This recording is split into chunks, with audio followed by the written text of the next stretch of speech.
Verano de 1943, en el denso bosque de Naliboki, zona polaca anexada por Alemania, cientos de pasos se oyen. No son soldados, sino judíos, polacos y partisanos soviéticos. Mientras la operación Hermann de los nazis destruye aldeas, asesina a miles de civiles y envía a otros tantos a trabajos forzados, el campamento denominado Jerusalén está allí, firme y sin intenciones de rendirse, con fábricas, talleres, un hospital y hasta una escuela.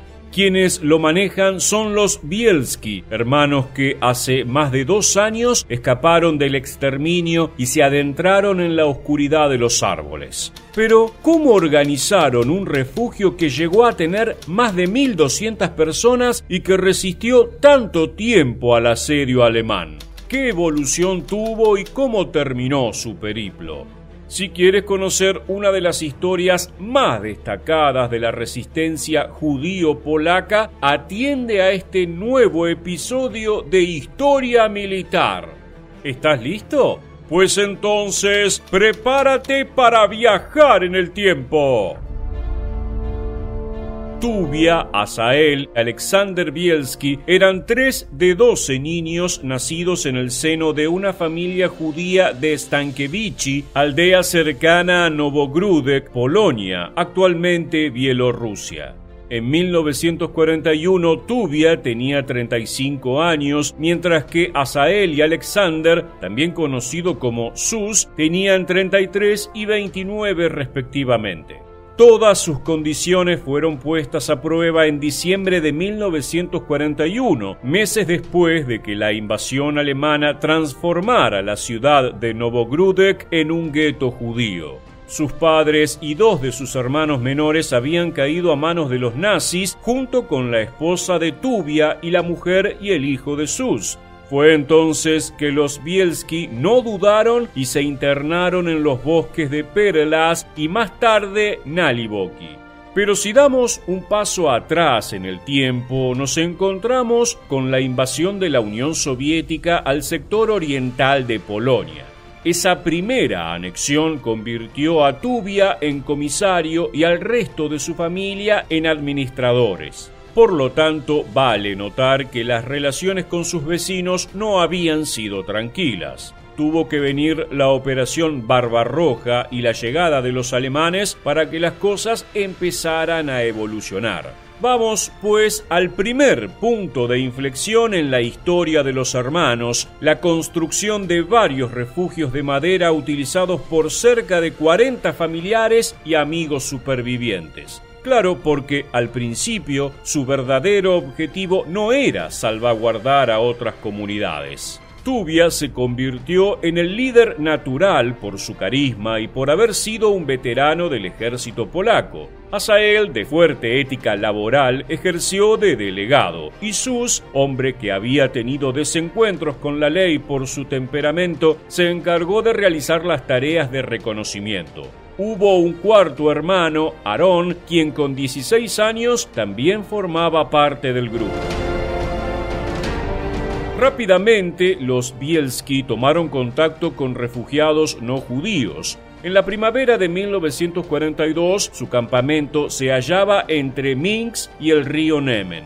Durante este tiempo, y con ayuda de aliados bielorrusos, los hermanos empezaron a hacerse con armas, así como provisiones. Pero la opresión sobre Novogrudek y los guetos seguía. En consecuencia, Tuvia decidió que era tiempo de expandirse, así que logró que judíos de Lida, Novogrudek, Minsk, Ivie, Mir y Baranovich-te escaparan para unirse a sus filas. De carácter nómade, el asentamiento tomó color con búnkeres y refugios subterráneos conocidos como Semlayankas.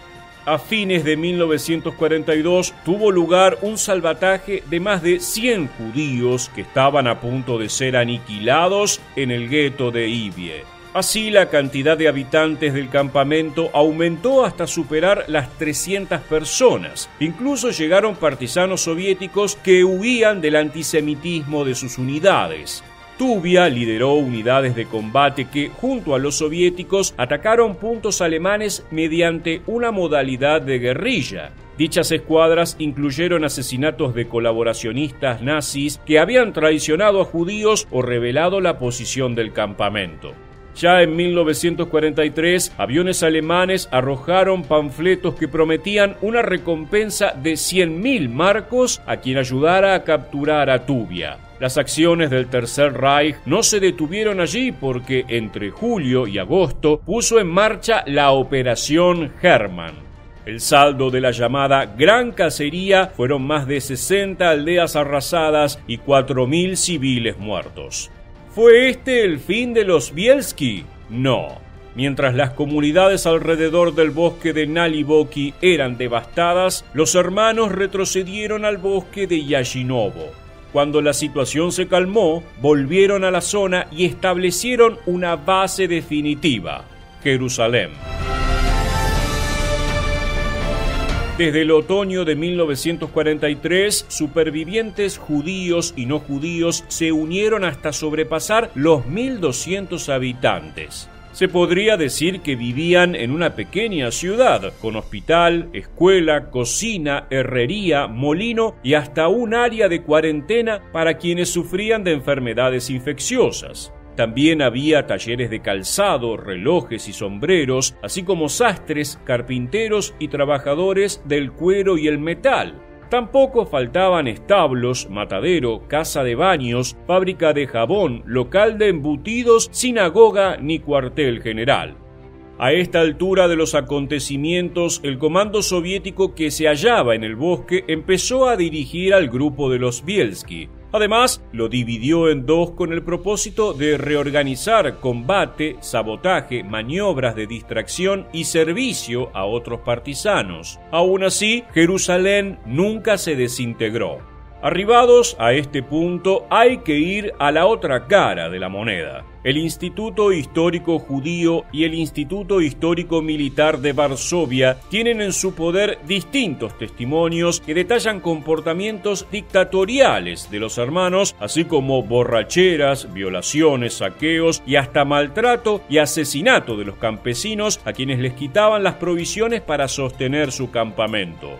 Dentro de este panorama también hay dudas sobre las estadísticas de sus acciones de combate que, según documentos de los partisanos, incluyen la destrucción de 2 locomotoras, 23 vagones, 32 postes de telégrafo y 4 puentes, así como la eliminación de 381 soldados enemigos y 50 víctimas propias. Otros informes también comentan que los hermanos quitaban oro y objetos de valor a sus compatriotas para sostener su estilo de vida en vez de comprar armas. Más aún, una familiar de los Bielski explicó que el boleto de entrada a Jerusalén para algunas de las mujeres era desvestirse y entregar su ropa interior.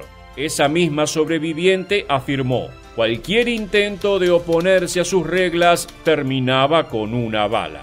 Eso fue justamente lo que le sucedió a Israel Kessler, integrante que quiso crear su propia unidad a más de 1 kilómetro del campamento base.